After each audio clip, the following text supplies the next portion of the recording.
9 মুহররম রাতের বেলায় আওলাদে রসুল ইমাম হুসাইন রাদিয়াল্লাহু তাআলা আনহু সঙ্গী সাথীদেরকে ডাকলেন, শিবিরের বাতি বন্ধ করে দিলেন আর বললেন, আমার সঙ্গী সাথীরা রে, তোমরা জানো ক্ষমতায় টিকে থাকার জন্য ইয়াজিদ আমাকে প্রধান শত্রু মনে করে, কিন্তু আমি তো ইয়াজিদের শত্রু না। ক্ষমতায় থাকার জন্য ইয়াজিদ আমাকে হত্যা করবে, তবুও সে ক্ষমতায় থাকবে। তোমাদের সাথে ইয়াজিদের তো তেমন কোনো দুশ্মনী নাই, তোমরা কেন জীবন দিবা? যাও যাও যাও, রাতের অন্ধকারে তোমরা আমাকে ছেড়ে যেদিকে মনে চাই চলে যাও।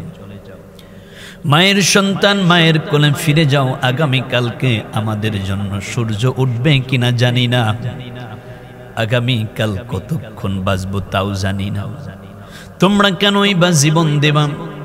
চলে যাও আমাকে রেখে, তোমরা যেদিকে মনে চায়। এই কথা বলে আওলাদে রসুল ইমাম হুসাইন রাদিয়াল্লাহু তাআলা আনহু ঘুমিয়ে পড়লেন। একটু পরে তাঁবুর মধ্যে বিশ্বনবী মুহাম্মদুর রাসূলুল্লাহ হাজির হয়ে বললেন, নানু ভাই রে, চিন্তা করবা না, তোমার জন্য জান্নাতের শরাব নিয়ে আমি জান্নাতের গেটে মাগরিবের আগে দাঁড়িয়ে থাকব।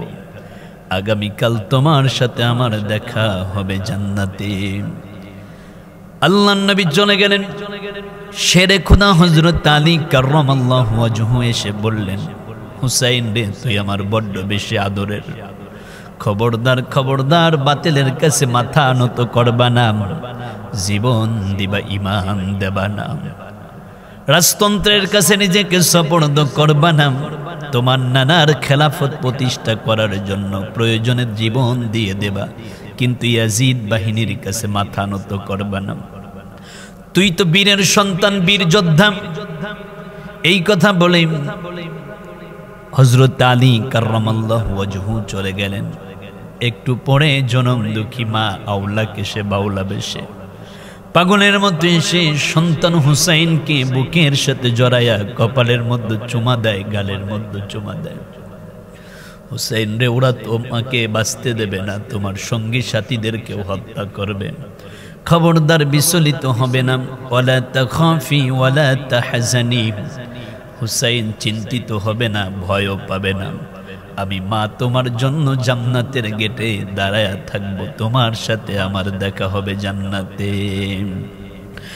মা গো তুমি কাঁদছো কেন একলা বাড়িতে, তোমার আমার দেখা হবে মা গো, তোমার আমার দেখা হবে জান্নাতের সিঁড়িতে।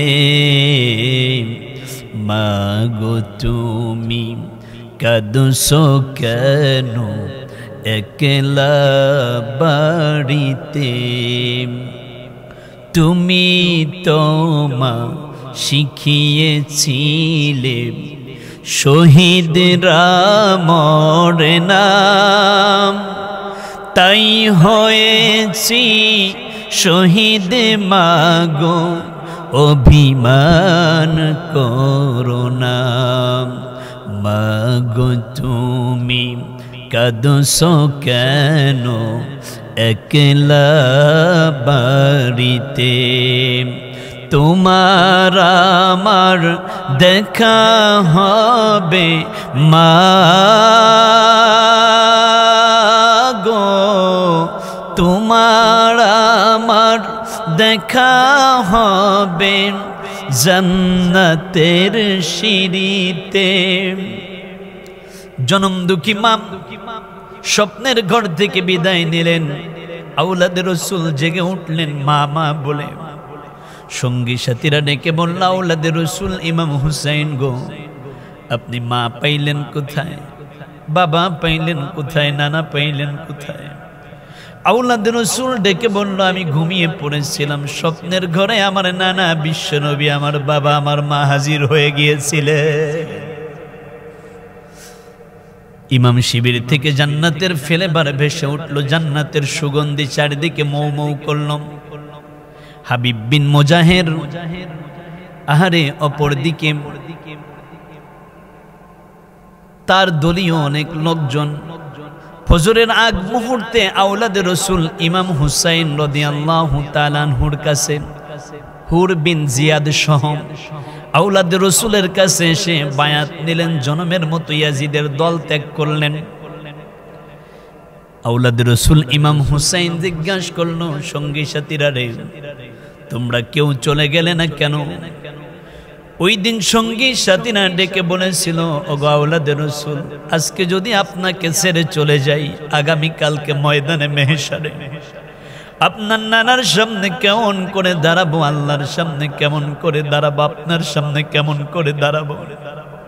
আমার নবী যদি ডেকে বলে, আমার উম্মতেরা রে, কেমনে পারলি আমার হুসাইনকে একা কারবালার জমিনে রেখে তোরা পালায়ে যেতে?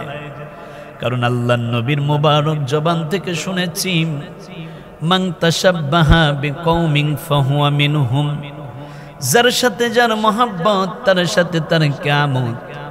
আল মারউ মাআ মান আহাব্বা, এই দুনিয়াতে যার সাথে যার ভালোবাসার একটি প্রণয় হয়, তার সাথে তার ময়দানে মেহশর কিয়ামত হয়ে যায়। সঙ্গী সাথী কেউ গেলেন না। 10ই মুহররম সকালবেলা, আর ইমাম শিবিরে কোনো পানি নাই, খাবার নাই, পানিও বন্ধ করে দিয়েছে। 7 মুহররম ইয়াজিদ বাহিনী পানি বন্ধ করে দিয়েছে। সাহার বানুর কোলের মধ্যে ছোট্ট আওলাদ ইমাম আলী আসগর 6 মাস বয়স। 10 মুহররম সকালবেলা স্বামীকে ডাক দিয়া বললেন, স্বামী গো, শিবিরের মধ্যে খাবার নাই, পানি নাই, স্তনের মধ্যে দুধ নাই, মুখের মধ্যে কোনো লালাও নাই। জান গো স্বামী জান, আপনার ছোট্ট আলী আসগর আমার সামনে যখন কান্না করে, আমি মা জননী সইতে পারি না। ক্ষুধার যন্ত্রণায় ছোট্ট 6 মাসের আলী আসগর ছটফট করে। আলী আসগরকে আমি পানি দিতে পারি না। আলী আসগর তো কান্না করে, আমি মা, আমার কলিজার মধ্যে রক্তক্ষরণ হয়। ছোট্ট আলী আসগরকে বুকের সাথে জড়াইয়া ইমাম হুসাইন রাদিয়াল্লাহু তাআলা আনহু চলে গেলেন ফরাতের কিনারায়। ফরাতের কিনারায় গিয়ে ডাক দিয়ে বললেন, ইয়াজিদ বাহিনীরা রে, শোনো, তোমরা আমাকে দুশ্মন মনে করো, শত্রু মনে করো, ক্ষমতায় টিকে থাকার অন্তরায় মনে করো, কিন্তু আমি তোমাদের শত্রু না, আমি আওলাদে রসুল। আমাকে পানি দিতে হবে না। তাকায়া দেখো, আমার 6 মাসের আলী আসগর, সে তো নিষ্পাপ, আহলে বায়াত আওলাদে রসুল। পারবানি রে ইয়াজিদ বাহিনী একটু পানি আমার আলী আসগরকে দিতে?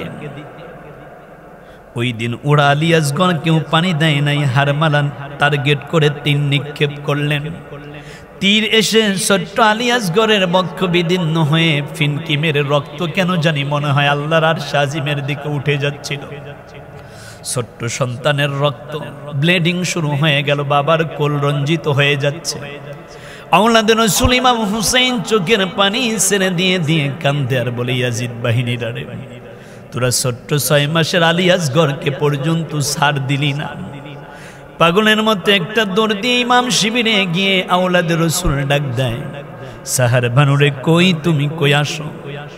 তোমার আলী আসগরকে জনমের মতো পানি পান করাইছে, আলী আসগর আর কোনোদিন পানি খাইতে চাইবে না।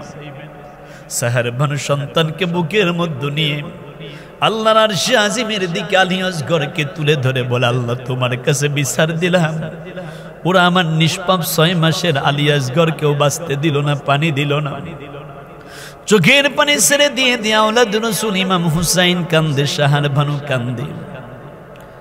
ওই দিন ইয়াজিদ বাহিনী আওলাদে রাসূলকে পানি দেয় না। আর ওই বুঝি রে যাই রে সোনাম, কারবালার মাতম জারি, কান্দে ইমাম হুসাইন বিনয় করি, আলী আসগরের লাশ বুকে ধরি, এক ফোঁটা পানিও দিল না ওরা, বুকেতে তীর দিল মারি। আহারি রক্তাক্ত কারবালা। আমাদেরকে থাকতে হবে আওলাদে রসুল ইমাম হুসাইনের পক্ষে। যারা ইয়াজিদের পক্ষে কথা বলে খোদার ঘর মসজিদ থেকে, এদেরকে আল্লাহর ঘর মসজিদ থেকে ঘাড় ধাক্কা দিয়ে বের করে দেওয়া দরকার। কারণ আমরা ইমাম হুসাইনের পক্ষেই থাকতে চাই, আহলে বায়াতের মোহাব্বত নিয়েই বাঁচতে চাই। আল্লাহ তুমি কবুল করো, আমিন আমিন ইয়া রব্বাল আলামিন।